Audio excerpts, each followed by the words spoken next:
Hi, this is Warren and Betsy Talbot, and you're on set with Married with Luggage. We're here in Brussels, Belgium, in the park to talk about love and romance and connection. How about everyday romance? Everyday romance. That is a great subject. Everyday romance, because I think sometimes we get caught up in the big gestures and things like that. I know we used to do that. Absolutely. You know, a dozen roses to make up for not being Do it once there, a year on once a February year. 14th. What an easy way to handle the problem. Right.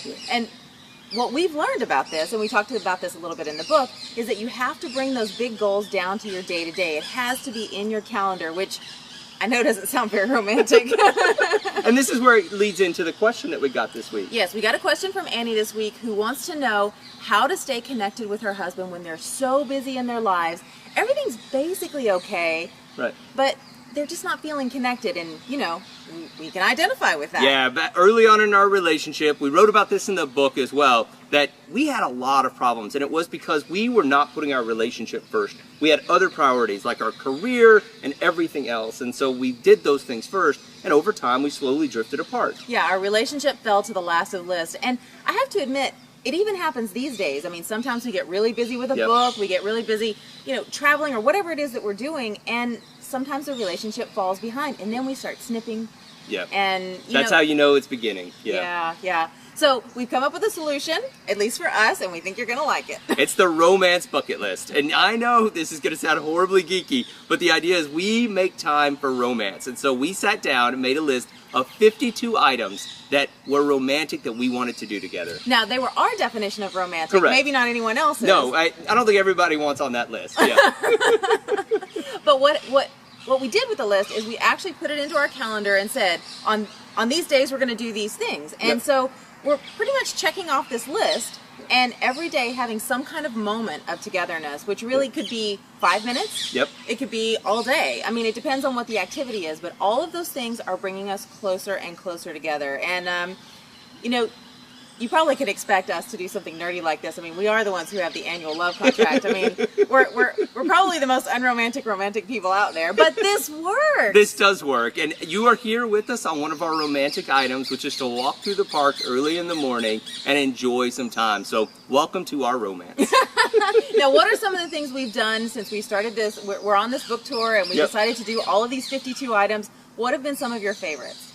One of my favorites would definitely be walking hand in hand along a river. We've done that a couple times. He's so schmoopy. I am both schmoopy, and then the other one's not going to earn me as many points, and that was to go to the sex store in Vienna. Yep. Because it opened up so many conversations for us, and I think that sex is such an important part of life, that some of your romance bucket list items may involve the bedroom, or the kitchen, or the dining room. I don't know where it might take you, but I like that. One of my favorite items on the bucket list was going vintage shopping together. So we tried on all these crazy clothes, and we got to pick things out for each other. And this is how you ended up with this shirt. That is correct, my love shirt. Yes. Yeah, your love shirt from Florence. So it doesn't necessarily have to be something that is storybook romantic. Right. I mean, it's just time together. It's a moment of connection between two people who love each other but really have busy lives. And one of the most romantic things that we did in the process, and I think you'll find it as well, is when you sit down to make that list. Oh, the most romantic thing is actually making the list. Because you have so many conversations about it, and you ask, why is that on your list? What do you think is romantic about that? Because some of the things that your partner, you'll find out what they think is romantic, and I think that was one of the things with us. I think it was more like, what the hell?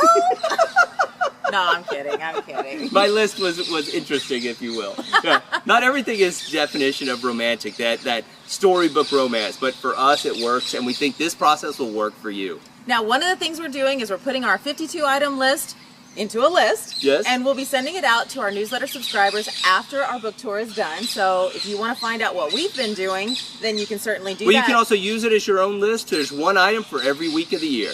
Or you can make your own. It's a fun exercise together, and then you just book one item a week, and before you know it, you've got that little bit of connection that you needed to go from good to great. This is Warren and Betsy Talbot saying, it's a wrap. Hi, this is Warren and Betsy Talbot, and I have lipstick on my lips.